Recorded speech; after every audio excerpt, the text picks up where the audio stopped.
Hey guys, Dynasty Warrior 6 here again, and I know it's a little late and I'm talking a little softly just because it is a little late. I wanted to do a video just kind of showcasing a little bit of my collection currently and kind of the status of my collection and where how it's been going, what's been going on and stuff like that. I know I gave a bit of a status update with just, the game room tour, but I just wanted to, kind of show you guys where I'm at collection wise.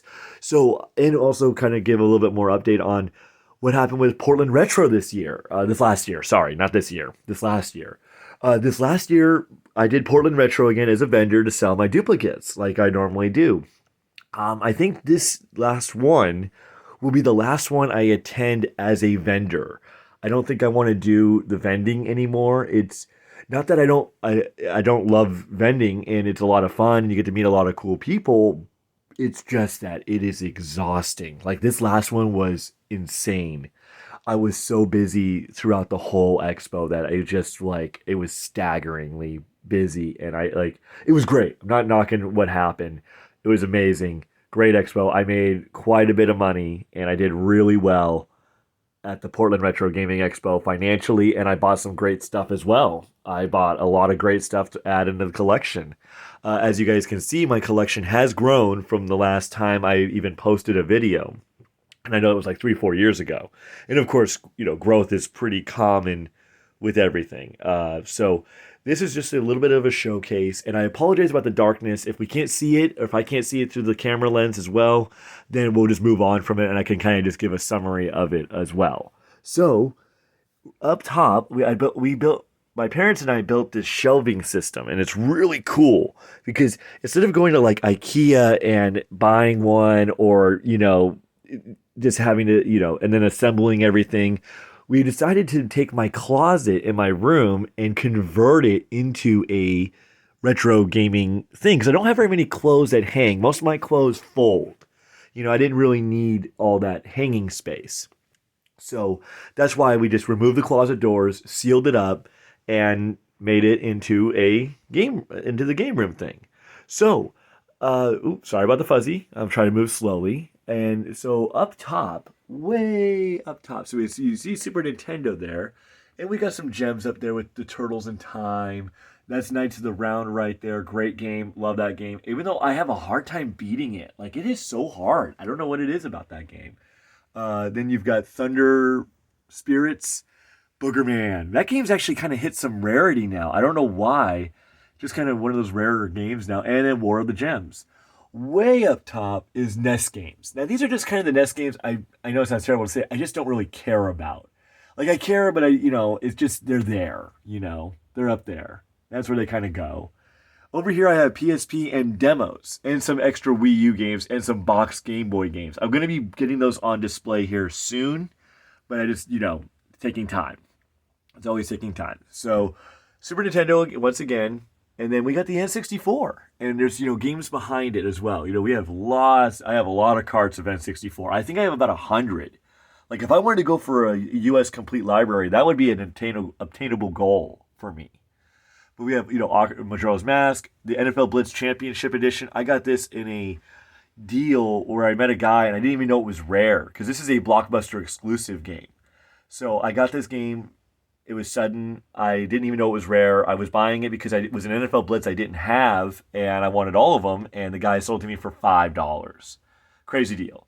Pokemon Stadium 2, of course, Resident Evil 2, and Super Smash Bros., and Ocarina of Time. I have a lot of other, of course, N64 games, but these are some of my more rare. I try to display the more rare stuff, typically, of course.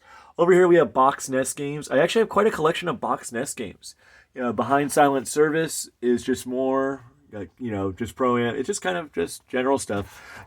I don't really go out of my way to collect box NES games. I kind of just, if they happen, it happens. But I have some other rarer ones, but this is kind of like just the general collection of it. Here's most of my 3DS games. I do have a DS game right here. I love Fire Emblem Echoes, of course. You got XY, Ultra Sun, Omega Ruby, a lot of Pokemon games, Project X Zone 2. Just a lot of that stuff. GameCube now. And here's DS. Of course, I've got the Heart Gold and Soul Silver. I was so fortunate to get those. And I have quite a bit of DS Pokemon games as well.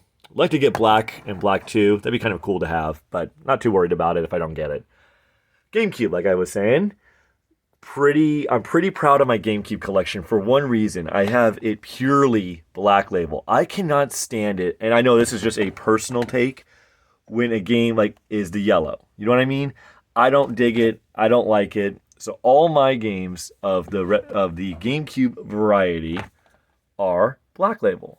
And I do not want to buy. If I buy Yellow Label, if I get a Greatest Hits, Metal Gear Solid Twin Snakes, I sell it at Portland Retro or I stockpile it for a trade-in thing. So now my big one is the PS1 Black Label collection. Like I said, all my games are Black Label. I don't try to collect Greatest Hits. PS1 is just that, purely Black Label. I do not have anything Greatest Hits. Echo Knight is a new addition. Now, what happened with Echo Knight was how I acquired it was I picked it up at Value Village, which is also known as Savers in some other areas. It's a thrift store, just in case you're not aware. And Echo Knight I got for $10. I didn't know, once again, it was rare. I bought it for 10, not thinking about it, thought the cover was really dumb. You know, it just says Echo Knight. Turns out, really rare game, highly sought after for if you're a PS1 collector, which I am on some level. Of course, I have 160 PS1 games, and I got this for $10. I've had Suikoden 2 and Valkyrie Profile for a long time. Alundra was a recent purchase at Portland Retro. It was about 80. Crap. It was either I think it was 180. I had to try to remember. It was very expensive. I remember that. Tamba was a recent acquisition, not at Portland Retro, but from a girl on OfferUp. She wanted $100 for it, and I love Tamba. It was one of my favorite platforming games back in the old PS1 era when I played a lot of PS1 games, and I love Tamba. I think Tamba is such a great game. Highly recommend it. If you can get it or download it off the PSN network or something, get the game. It's amazing. Arc the Lad, I sadly, out of the vastness, and I mean, I have so much. Sorry about I have so much, Armored Cores and Army Men Sarge's Heroes and all these great games, Dragon Seed and Dino Crisis, Diablos. I've got so much. I don't have the Lunars, and I really kick myself sometimes with the lack of Lunars. That is definitely, it is on my hit list. It is. I've got the, Medievals. I got almost all the Mega Man Legends, X's, Metal Gears, Mortal Kombats. I have a really good collection of PS1 games. I even have a small case variant that's very rare of the Twisted Metal Black Label. It was like $80 at Portland Retro. That was a recent pickup as well. So sadly, I am lacking on a few titles, of course, aren't we all, on PS1. I have some rares. The cool thing about the Echo Knight, just as going back to it real quick, it does have the registration card. I know some people say the registration card can be kind of like, it can be torn out and it's lost. This one does. So I got extremely lucky on this Echo Knight. I was very fortunate in that respect. Over here, it's kind of a miscellaneous handheld area. I got more DS games because they didn't fit. As you can see, like those ramps kind of come right there. This is where having an extra shelf soon will be really helpful. This is a factory sealed Killer Instinct on Game Boy. I don't know where I got it from. It was just a deal, and he had Game Boy games, and for some strange reason, his Killer Instinct was factory sealed. It has the H seal. It even has the hang tab on it.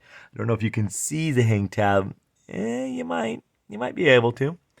Game Boy Advance games, Game Boy Color, Game Boy Brick, some boxed Game Boy games, and stacks of Game Boy games. I've acquired Game Boy games, I get them. I see them at garage sales, and if I don't have it, and someone's asking like $5 or $3 or whatever, and if it's a game I don't have and it's not a sports title, hypothetically, I'll snag it. $3, $5 isn't that bad of a deal for a Game Boy game, depending on what it is.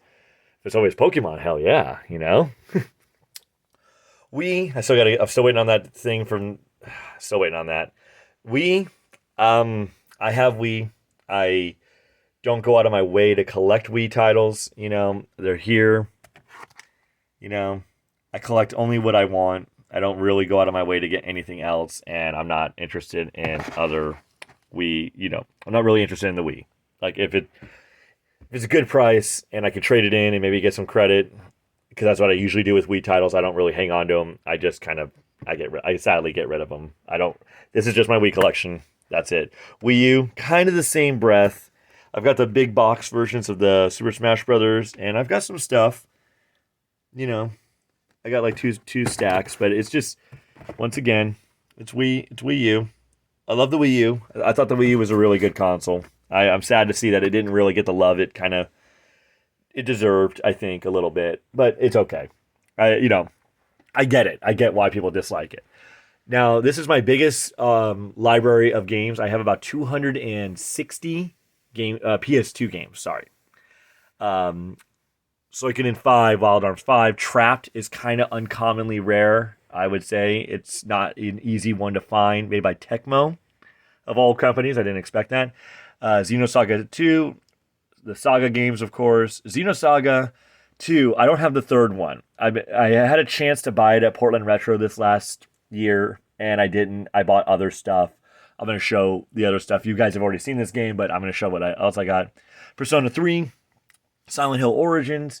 I got Silent Hill 3 right there, and then what else do I have? I've got Silent Hill 4, The Room. So, yeah. Oh, almost fell over. Okay. All right. Hang on, buddy. So, yeah, more stacks of games. And there's games behind these stacks. Like, I don't know if you guys can see it, but there's way more back there. Like, this is just everything that I've got. But it's all Black Label. All complete, all Black Label. Like I say, I don't collect greatest hits. So everything you see is always Black Label, which I prefer. Galarian's Ash, which is a sequel to Galarian's. I have Galarian's on PS1 as well. Of course, we've got Sega Genesis. I talked about the Ronald McDonald game just recently. That's right there now. Still waiting. I'm still trying to find a manual for it. Sega games. Insector X. Great game. Got all the Sonic games. X-Men 2 is an amazing game. Highly recommend it if you don't have it or have ever played it. Love that game. Rocket Knight Adventures. And Arrow Flash. Pretty rare game, Arrow Flash. So is Mutant Fighter. I try to display the rarer ones, of course. And then the last little set of games in the closet area, inside the closet, is the Sega Dreamcast. Now I've got Fatal Fury Mark of the Wolves. Very rare, very rare game on the Sega Dreamcast.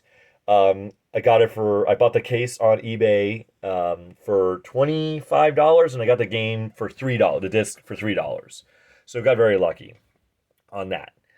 And then just some Sega Dreamcast games. I've been trying to slowly rebuild my Sega Dreamcast collection.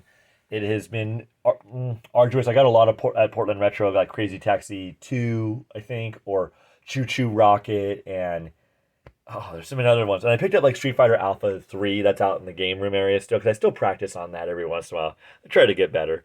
I also have a Nintendo 64 game holder and a Super Nintendo game holder. A legit Super Nintendo game holder.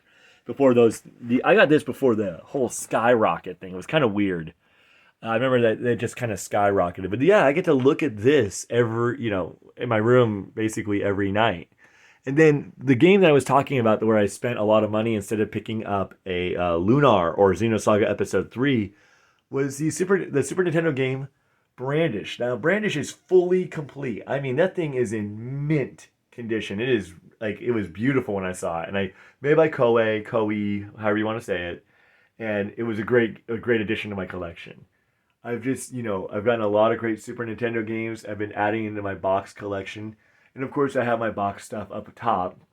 And I've been trying to slowly fill the space in with time as time goes on. And then there's more of my NES games. It's hard to see, I know, because they're way up there. It's probably a good 8 feet up there. But I got Tecmo Bowl, The Legend of Zeldas, Mario Bros. 2, Double Dragon, Yoshi, Donkey Kong Classics, and Rygar. Plus a NES Classic at the far end. That's just the box, though. I actually have the NES Classic right there with my Sega Genesis Mini and my Super Nintendo Mini. I didn't mod these at all. Just forewarning you. I didn't want to mod them. Then, additional Super Nintendo games. Nothing really crazy. RoboCop versus Terminator's on there. Mighty Morphin Power Rangers is really cool. Draken. I've heard a lot of people like Draken. I've never really gotten into it, but This shelf I could easily fill with additional Super Nintendo games besides what's up there right now, so I could always move the action set somewhere else. But it's just there for right now. It kind of gives it, kind of cool, just a console box. And then I got the Sonic the Hedgehog 3, which I talked about. I've got these handhelds on display stands. Very cool, very handy. And then here's some of my more additionally rare Super Nintendo games complete in box. Illusion of Gaia, Zombies is a fun one.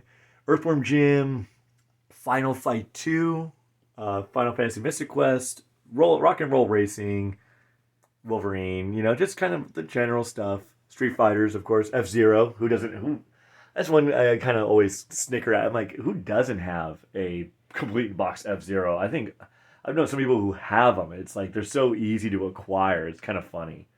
So yeah, so this is like the gaming like side of the room of my room. So then we're going to go over to this area. This is my computer desk area, of course, and I have some additional stuff I can look up at and just kind of enjoy the artwork on. Of course, some rare stuff, with the Mega Man X and the Castlevania and the Donkey Kong Country 3. It's kind of cool. I have all 3 Donkey Kong Country games complete in box on the Super Nintendo. I love me my NBA Jams and NBA Jam Tournament Editions. And Hook and Chuck Rock, made by Sony. I thought they were really cool. And Chuck Rock is a very interesting game made by Sony. I've got the Witcher books. Like I said, I've read all of them. Very intense series on some level, but then sometimes very boring. Like, I'm going to be honest. I don't know if anyone's ever read the Witcher books. I was not a big fan of the Tower of Swallows. If you've read that one, I thought Season of Storms was also kind of weak. Lady of the Lake was long at certain points and definitely drawn out, excessively so, in my opinion. And I really did not like the one. I would say the least favorite of the books is Sword of Destiny. I did not enjoy Sword of Destiny. I just did not care about that. I did not care about that whole thing, honestly. I'm sorry. I might be in the minority on that, but I didn't. And Time of Contempt, I thought was boring. I think Baptism of Fire and The Blood of Elves are both amazing. And Last Wish is good. But, yeah, just that's my opinion. I know. And right now I am currently reading this one. Robert Jordan's The Eye of the World. I am reading the Wheel of Time series. I'm on the first book right now. I know, I'm terrible. But, I'm reading it right now and I'm working through it. I'm about 50, 60 pages deep and it's going good. It's going good. So there's the last area, of course, of my room is this area. Now, of course, up top we have all this stuff. There's NES games in there, of course. And then I have my NES games on rose-colored display stands, which are really cool. Love these guys. Got some of my rarer ones, of course, on display. And some of the games I think that have really cool artwork. Like, I think Batman's just really good-looking cart right there with that artwork. Fire and Ice, of course, Contra Force, Bucky O'Hare. Trog, recommended by, I always think, it's funny because Jay of the Game Chasers loves Trog. So I saw Trog at, I think Portland Retro or Retropalooza, picked it up there. Monsters Party, I think I picked up at Portland Retro. Then I got Rainbow Islands, which is a sequel to Bubble Bobble, if you ever played it. The Adventures of Lolo. I do want to get the second and third one, but it's not like a must, have situation. More of my books that I read. Of course, I know I talked about these before. And then there's the Wheel of Time series down there with some additional books that I've read. I just finished, before I started the Wheel of Time, I finished Sunshield and Floodpath. Dude, I don't know what it is. I really enjoyed Floodpath. I thought Floodpath was really good. I dug it. If you guys have never heard of them, written by Emily Martin. She's a very interesting author, and I was kind of surprised. The 2 books snuck up on me, and she's a good writer. I really do think she's a really good writer. More of my amiibos. Of course, there's my female corn. I'm waiting to try to get Sephiroth, of course, and stuff like that. Once again, here are my lanyards. I've, as an exhibitor, as a person who's done, here's my exhibitor badge for 2022, where I was at the Portland Retro Gaming Expo. And, here's my Retropalooza VIP pass. So this is my game room, or not my game room, but my room in general. And also, this is kind of cool. So I didn't get a chance to really delve into this. I have started collecting comic books. And the thing that is really cool, I have some $1 issues, of course, year one, but I have some expensive ones like that. This one cost me like $50, but I really dug the cover. I dug the artwork. And then sadly, comic books, I kind of just go on based on cover. This was like $100. So I've got some rare ones. That was like 25, but I got some stuff. The one I'm looking for right now. Oh, that's a good cover right there. That's a good one. I always like that one. Where I know I have two. Oh, there it is. That is a first issue Moon Knight. That one was extremely expensive, over $500. But I was really happy, and the guy was really happy. I bought it from a comic book store, and he was really happy to see me get it because he knew how much I wanted it. So, yeah, I collect comic books as well now, but only on the when I want or something like that. So, but that is it, guys. This is the game room in the sense of my personal room where I sleep and stuff and play on the computer and search for video game deals. And oh, and one other thing, the reason why I have this picture is even though it's completely random, and I'm going to replace two pictures in here eventually, is this picture I bought it at a furniture store once, long ago, and for my first apartment ever when I lived on my own. So I've held on to it for all the years, and I moved out when I was 21, and now I'm 36, so it's been about 15 years. I've held on to this guy, and I've always liked him, and I'm so glad I've held on to him, and it's just something that's really kind of cool that I've had since I first moved out. It's like one of the few items I bought when I first moved out, so that was it. But yeah, guys, that is the game collection, and this is just kind of a little update, and I just wanted to try to keep posting a couple videos here and there, keep you guys entertained a little bit, and hopefully soon I will get maybe some pickups, and I'll do a game finds video again. I know that's been a long time since I've done a game finds, but yeah, that's it. So I appreciate you guys tuning in and hearing me ramble, and I will hopefully see you guys later.